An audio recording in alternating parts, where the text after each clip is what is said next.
Akkam jirtu nagaan Waaqayyoo hunduma keessaniif haa baay'atu. Egaa akkuma beekamu kanaan dura torbee lamaaf Waaqayyoodhaaf ergaadha qomata duree jiruun dubbii Waaqayyoo barachaa turre. Kutaa lammaffaa isaa keessatti Waaqayyoof ergaadha qoodiduun akkasumas Waaqayyoof ergaadha qoodiduun balaa akka qabu, Waaqayyoodhaaf ergaadha kun Waaqa fayyoof hojjechuun immoo bu'aa akka qabu laallee turre. Arrammoo jaalala Waaqayyoo ta'ee kutaa sadaffaa isaa isinii qabadhee dhufeera. Kutaan sadaffaan nuti har'a ilaallu immoo Waaqayyoof ergamuun yookaan immoo Waaqayyoof hojjechuun murteeffachuun nama gaafatama ture jedhuudhaan dubbii Waaqayyoo isin barsiisa. Waaqayyoof ergamuun Waaqayyoof hojjechuun murteeffachuu nama gaafata. Namni murteeffanne Waaqayyoof ergaa dhaquu yookaan Waaqayyoof hojjechuu hin danda'u. Eenyu kan Waaqayyoof ergaa dhaqu akka Isaayyaas, eenyu Waaqayyoodhaaf kan hojjetu ana ergi ana jira kan jedhu akka Isaayyaas yoo jettan nama murteeffatetu Waaqayyoodhaaf ergaa dhaqa. Namni Waaqayyoof ergaa dhaquu barbaadu duraan dursee waan gurguddaa sadirratti murteessuu qaba. Sirriitti na dhaggeeffadhaa. Namni akka Isaayyaas ani jira ana ergi siifan ergaa dhaqa jedhee Waaqayyoof ergaa dhaqu, Waaqayyoof hojjetu ergaa dhaquu isaatiin dura, Waaqayyoof hojjechuu isaatiin dura karaa ga'ee akka hin deebine waan gurguddaa sadirratti murteessuu qaba. Egaa kanammoo seera ba'uu boqonnaa 10 lakkoofsa 7 hanga 11 keessatti seenaa tokko yoo waliin dubbisine natti tola. Seera ba'uu boqonnaa 10 lakkoofsa 7 akkas jedha. Yommus hojjettoonni isaa mootichaan namichi kun amma yoomitti rakkina guddaa ammas nutti fida. Biyyi Gibxii balleeffamuutti akka jirtu ati ammaayyuu hin hubanne. Namoonni kun dhaqanii Waaqayyo gooftaa isaaniif akka hojjetanitti gad isaan dhiisi jedhan. Kanaaf Musee fi Aaroon ammas mootichatti dhiyeeffamanii inni immoo isaaniin dhaqaa Waaqayyo gooftaa keessaniif hojjedhaa. Garuu warri dhaqan kun eenyu faayi jedhe. Yommus Museen deebisee kun cidha isa Waaqayyoof ayyaaneffamu waan ta'eef nuyi mucooliin keenya, jaarsoliin keenya, ilmaan keenyaaf intaloota keenya, bushaayiin keenyaaf saawwan keenya fudhannee dhaqna jedhe. Mootichi immoo ani isiniif ijoollee keessa yemmuun gadi dhiisu mee akkuma isin jettan Waaqayyo si wajjin haa ta'u. Kunoo isin waan hamaa qorachaa jirtu mee of eeggadhaa, kun hin ta'u. Isin kan barbaaddan isa waan ta'eef amma warri dhiiraan duwwaan dhaqaatii Waaqayyoof hojjedhaa. Kana irratti isaan fuula mootichaa duraa gadi hin ari'amanii jedha Macaafni Qulqulluun. Seera ba'uu kana keessatti Waaqayyoon Museedhaa fi Aaroonin kaasee gara mootii Fariyoonitti ergee wanti isaan dubbachaa turan waan wal fakkaatan itti deddeebi'anii waan wal fakkaatatu dubbachamaa ture. Maalinni Israa'el ilma koo isa hangafa. Ilmi koo inni hangafa ta'e Israa'el immoo dhaqee naaf haa hojjetu, saba koo gadi gadhiisi. Humna saba koo nyaattu, yeroo saba koo nyaattu jaarraa 4 oliif Israa'el garbummaadhaan Misir keessa yookaan biyya Gibxii keessa jiraataniiru. Gara Waaqayyootti iyyanii Waaqayyo ija isaanii dhaga'ee Musee fi Aaroonin kaasee gara isaanitti ergee sabni koo naaf haa hojjetu, saba koo gadhiisidha. Fariyoon immoo hin gadhiisudha. Humna Israa'el bareeraa yeroo isaanii humna isaanii qabeenya isaanii nyaatee gabborsee bareera waan ta'eef gadi gadhiisuu dide. Waaqayyo gadi naa gadhiisi, dhaqanii naaf haa hojjetani, sabichi saba kootidha. Sabni Waaqayyoo gaafa Waaqayyoof hojjete bareeda. Sabni Waaqayyoo gaafa Waaqayyoof ergame bareeda. Sabni Waaqayyoo humna isaa, qabeenya isaa, yeroo isaa iddoo hin taanetti gaafa balleessu, biyya lafaa keessatti callisee gaafa balleessu, otoo Waaqayyoof hin ergamin, otoo Waaqayyoof hin hojjetin gaafa balleessu hin bareedu. Saba Waaqayyoo irraa maaltu bareeda yoo ta'e? Saba Waaqayyoo irraa Waaqayyo isaaniif hojjechuu, abbaa isaaniif hojjechuun hin bareeda. Kanaaf sabichi kan koote, ilma koo ilma hangafaati. Dhaqanii naaf haa hojjetanii gadi isaan gadhiisedha. Israa'el Waaqayyoof hojjechuu hin barbaadu. Garuu akka Waaqayyo isaaniif hin hojjenne kan godhe kan isaan qabetu jira. Mootii Fariyoon, mootii Gibxii yookaan mootii Misirtu bara isaanii, yeroo isaanii, qabeenya isaanii, dhala isaanii, mana isaanii qabe. Har'a Waaqayyoof hojjechuu otoo barbaaddanuu warri qabamtan na dhaggeeffadhaa. Fedhii qabdu yoo ta'e nagari gaarii siifan hojjedhadha. Waaqayyo isiniif birmata, Waaqayyo isiniif lola, lolee bilisa isin baasa. Gaafa bilisa baatan immoo Waaqayyoof hojjechuu hin didinaa. hin qabaman. Kanaaf Waaqayyoof hojjechuu dide.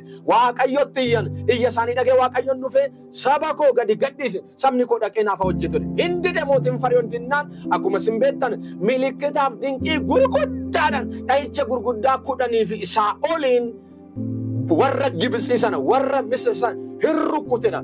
Keessumattuu gara booddeetti ilma hangafti intala hangafa mana nama hunduma keessaa hin ajjeese mana nama hunduma keessatti boo'icha ta'e. Kanarratti kutaa nama isin dubbise seera ba'uu boqonnaa 10 lakkoofsa 7 gaafa dubbistan kanarratti sabichi mootummaa Fariyoon irratti hin fincilan.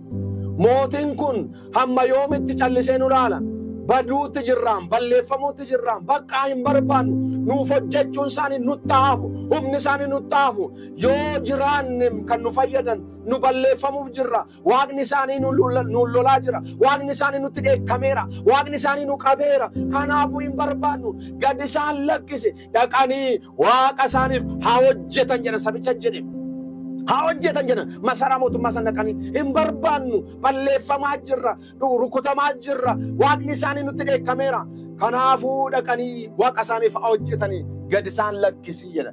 Xiqqoo ishee sabicha sodaatee gadhiisuu barbaadeera garuu guutummaan guututti gadhiisuu hin barbaanne. Guutumaan guututti gadhiisuu hin barbaanne akkas jedheni mee Muuseef Aaroonii waamaadhen ishee akkuma jettan naqaa Waaqayyo gooftaa keessaniif hojjedhaa gadas lakkisaa garuu mee eenyu faayi kan Waaqayyo isaanii dhaqanii hojjetan jedhe. Kana jechuun maal jechuudha akka isaatti hundinuu dhaqanii waaqaaf hin hojjetan sin keessaa eenyutu hafaa eenyutu dhaqa eenyu waaqaaf hojjetaa eenyutu waaqaaf hin hojjenne adda baasaa natti maali. Sambooddee Musee waan cimaa tokko dubbate maal jechuudha garaagarummaa tokko malee hojjenna nu hundumti keenya iyyuu saba Waaqayyooti nu hundumti keenya iyyuu ijoollee Waaqayyooti Waaqayyo moo abbaa keenya hunduma keenyatu Waaqayyoof hojjeta jedhee indoo kutaa amma dubbisni san keessatti jechi namatti tolu tokko jira waan jedheen keessaa kuni cidha isa Waaqayyo ayyaaneffamu waan ta'eef nu jedhe mucooliin keenyaaf jaarsoliin keenya ilmaan keenyaaf intaloonni keenya bushaaweef saawwan keenya hunda fudhannee dhaqnaa agartu nu keessaa kan Waaqayyoof hin argamne nu keessaa kan Waaqayyoof hin hojjenne jiru hin murteesse nu mucooliin keenya iyyuu Waaqayyoon hin ayyaaneffatu mucooliin keenya iyyuu Waaqayyoof hin argamu mucooliin keenya iyyuu Waaqayyoof hin hojjetu mucooliin isin naqu jaarsoliin isin naqu dargaggoonni naqu intaloonni isin naqu. Nama kan ta'e hundinuu naqa sanduwaayyuu miti saawwan keenya bushaawwan keenya qabeenyi keenyas nu duukaa dhaqee Waaqayyoof hin hojjetan agartu Museen warra dhiiraa qofa miti nu hunduma keenyatu dhaqa mucooliin dhaqanii Waaqayyoof hin hojjetu jaarsoliin isin hojjetu intaloonni hin hojjetu ijoolleen dhiiraa hin hojjetu qabeenyi keenyas nu duukaa dhaqa jedhan hin murteesse hundumatu Waaqaaf hojjetaa mootiin kanarratti kun hin ta'u raawwadhee kanan godhu baduun bada malee kana raawwadhee hin godhu raawwadhee maas hin gadhiisu hamma hin taa yoo jettan itti walii galtu yoo ta'e amma warri dhiiraa qofti dhaqaa haadhi manaa keessan ijoollonni keessan jaarsi jaartini qabeenyi keessan garuu ana biratti hafa qabdii godheen hambisa Waaqayyoof dhaqnee hojjenna yoo jettan warri dhiiraa dhaqaa hojjedhaa too deebi'a sanaayyuu dhaqanii hojjetanii deebi'anii garbasaaf ta'u malee raawwatee gadhiisu miti deema garuu fagaattanii hin deeminaa hin qabe warri dhiiraa qofa qabaat dhiira gadhiisee haadha manaa qabdii godhate warra dhiiraa gadhiisee ijoollee qabdii godhatee qabe afurri kun warra dhiiraa gadhiisee qabeenya qabdii godhatee hambise afurri kun bara kanas hojjechaa jira.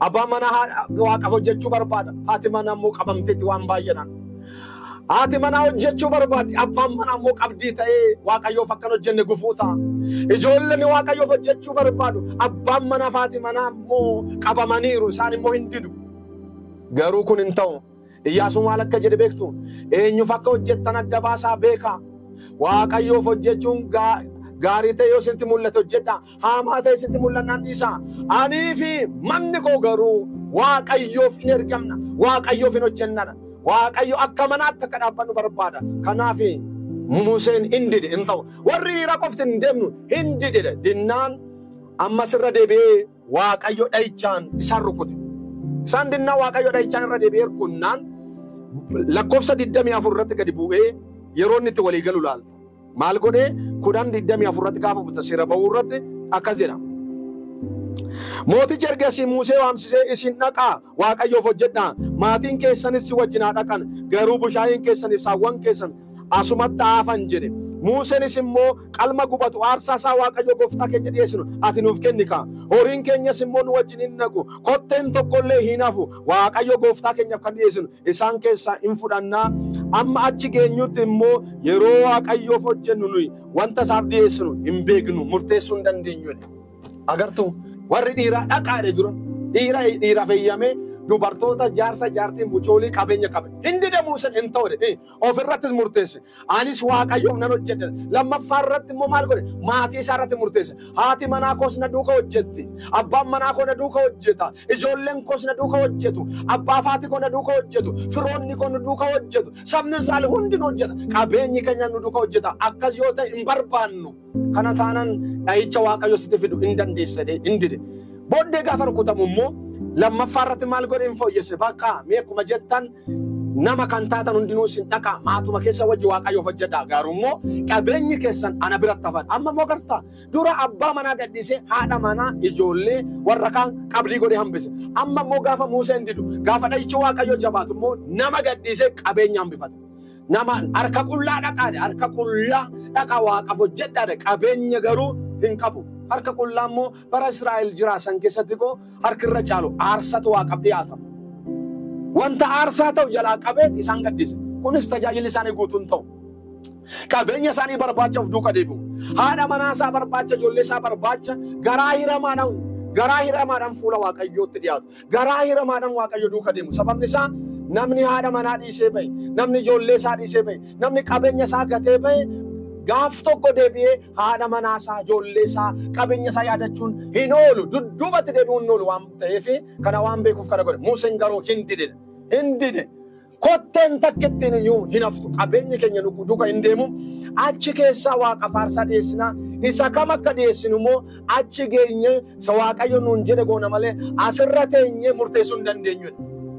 Kanaaf qabeenya isaa irratti murteessuun dadhabe ilaala seera boqonnaa 11 achumatti lakkoofsi 6-7 irratti immoo waa tokko argattu 6-7 guutummaa biyya Gibxii keessa boo'ichi guddaan hin ta'e boo'ichi akkasii kun takkaa ta'e hin beeku kan akkasii deebi'ee hin ta'u namaaf horii Israa'elotaa garuu sareen illee hin duutu Waaqayyo warra Gibxii warra Israa'el gidduutti garaagarummaa akka godhu kana hin beektu jedhee Museen itti dabalee hojjettoonni kee hundinuu gara kottaa dhufan jedhee haasaa booddee jinnaan garuu hin rukute kan Israa'el garuu sareen hunduunee agartu gaafa Waaqayyoof hojjettan gaafa Waaqayyoof ergamtan sinii mitiin haadha manaa keessan mitiin ijoollee keessanii mitiin qabeenya gurguddaa qubna gara kana qabanii mitiin sareen illee Waaqayyo hin eegedha warra kaanii garuu agartu garaagarummaa guddaa godheera. Egaa Waaqayyoof hojjechuu murteeffachuu gaafata. Maalirratti?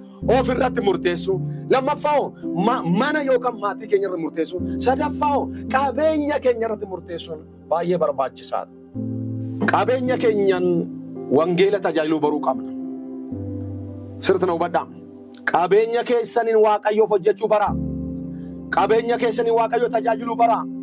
Qabeenyi keessan Waaqayyoof haa hojjetu. Qabeenyi Waaqayyoof hin hojjenne qabeenyaa miti. Qabeenyi Waaqayyoof ergaan dhagne qabeenyi mana Waaqayyoof hin taane qabeenyaa miti. Fooqee ijaaruu dandeessa, konkolaataa baay'ee qabaachuu dandeessa. Gaaf tokko keessaa deemta. Dhiistee deemta. Qabeenya keenyatti Waaqayyoon hojjedhu. Gaaf tokko gattee deemta. Hojii wangeelaaf waan gurguddaa sadi kennuu bara. Hojii wangeelaaf mana Waaqayyoof mootummaa Waaqayyoo akka bal'atuuf waan gurguddaa sadi aarsaa godhaatoo Waaqayyoof kennu bara. Inni jalqabaa ofii keessan kennu bara. Ofii keessan aarsaa godhaatoo ofii keessan Waaqayyoof kenna. Waaqayyo duraan dursee sin barbaada. Tajaajila keessan otoo hin taane siniin barbaada. Tajaajilli lammaffaadha, qabeenyi lammaffaadha. Waaqayyoof of kenna. Jalqabatti Waaqayyoon kan barbaadu ofii kee aarsaa godhi Waaqayyoof dhiyeessa. Lammaffaatoo qabeenya keessan Waaqayyoof kennu bara. Qabeenya keessan mootummaa Waaqayyoo babal'ina mootummaa Waaqayyoof kennu bara. Namni baay'een kurnoo isa abboomminaan kenname iyyuu hin nyaata. Kurnoorra kan darbe kennaan jaalalaa. kennaan angafaa babal'isuu wangeelaaf kennuu qabdu. Waldaa kiristaanaa firna guutuu qabdu. Ofii keessan kennuu bara, qabeenya keessan kennuu bara, sadaffaarratto yeroo keessan kennuu bara. Waaqayyo sin barbaada. Waaqayyo qabeenya keessan barbaada. Waaqayyo yeroo keessan sin barbaada. Namni baay'ee yeroo hin qabu. Yerootti jilbeeffatu, yerootti waaqeffatu, yerootti macaafa qulqulluu baratu, yerootti waaqayyoon kadhatu hin qabu namni baay'een. Garuu waaqayyo sinin barbaada, qabeenya keessan hin barbaada, yeroo keessan hin barbaada. Sinan gorsa sabni waaqayyo warri fagoof dhiyoo teessan hin dhaggeessan. Ofii keessan waaqayyoof kenna, qabeenya keessan waaqayyoof hojjedha, yeroo keessan waaqayyo kenna, yeroo keessan keessaa kurnoo baasa, qabeenya keessan keessaa kurnoo baasa, ofii keessanis waaqayyoof kenna. Namni wangeelaaf of kennuu danda'e qabeenya isaaf yeroo isaa kennuuf hin rakkatu. Waa tokko kaasisee yoo xumurre gaarii ta'a.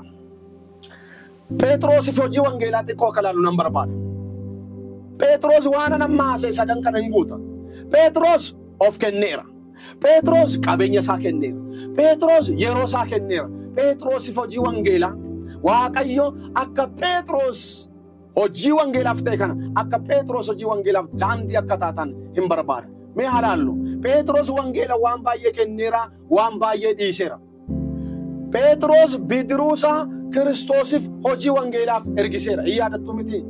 Galgala tokko bidiruusaa keessatti qurxummii tokko ton qabin abdii kutatee tokkiyyoo micaa jiru Waaqayyo bidiruu baay'ee keessaa isa kan gara Phexros dhufe Simi'oon Phexros bidiruu kee kana irra taa'ee yaabeen barsiisaa na ergisi jennaan fudhadhu jedheen eeyyameef. Agartu bidiruusaa Kiristoosiif hojii wangeelaaf kenneera, ergiseera. Garummoo waan nyaatamu takkaayyuu hin qabne kisaaraa keessa jira, hiyyummaa keessa jira. Haa ta'u iyyuu malee rakkoon qabutti fayyadame. Sanduwaayyuu miti. Bidiruusaa sana immoo erganaa ergiste, erganaa kennite gara walakkaatti naa butine. Butadhu hin jenneeni. Ati butadhu hin jenneeni. Hin ergisee hin kenne kennuu duwwaayyuu miti. Gara walakkaatti butee Yesuusiif haala mijeesse. Hojii Waaqayyoof haala mijeessaa. Waaqayyo haala isin mijeessaa. Mootummaa Waaqayyoof gaafa haala mijeessitan Waaqayyo haala isin mijeessaa. Sanduwaayyuu ree araddaaf hojii isaa dhiiseera. Yaadattu miti? Nu hunduma dhiifnee si duuka buune maal arganna? Haadha manaa dhiisee araddaa ijoollee isaa maassaa dhiisee Waaqayyo duuka bu'e. Ofii isaa hojii wangeelaaf adda baaseera. Luqaas boqonnaa 5 irraa qabdanii dubbisuu dandeessu. Marqos boqonnaa 10 lakkoofsa 29 gaaf laaltan ofii isaa akka hojii wangeelaaf kenni laaltu. Egaa Phexrosin bidiruusaa kenneera, walakkaatti buteera, ofii isaa kenneera, bara isaa yeroo isaa kennee duuka bu'eera. Maal argannaa jennaani? Warri anaaf wangeelaaf jettanii jedhanii miti macaafni qulqulluun kana dhiiftan waaqarratti jireenya bara baraa lafarratti mudachaa dhibba hin argattu jedhe. Egaa saba Waaqayyoon tottolfattanii hin taa'inaa.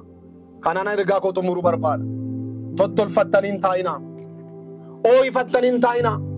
Namni baay'een amaneera. Namni baay'een ba'arraa bu'eera. Garuu mootummaa Waaqayyoo keessatti gahee hin qabanii tottolfatanii ooyifatanii taa'aa jiru. Hojii ergamootaa boqonnaa 1 lakkoofsa 8 fi boqonnaa 8 lakkoofsa 1 gaafa wal maddii qabdanii ilaaltan waatu ta'e. Boqonnaa 1 lakkoofsa 8 hojii ergamootaa irratti Waaqayyo akkas jedhe. Hamba humna fudhattanitti Yerusaalem hin bayinaa. Gaafa humna fudhattan garuu Yerusaalem, Yihuudaa, Samaariyaa, Galiilaa irraa jalqabdanii hamma andaara lafaatti dhuga baatu koo hin taatu jedhe. 1:8 irratti humna ton fudhatan hin bayinaan. Garuu humni inni jedhame humna Hafuura Qulqulluu sun boqonnaa 2 hojii ergamootaa boqonnaa 2 lakkoofsa 1 irratti gadi bu'eera. Bu'eefira.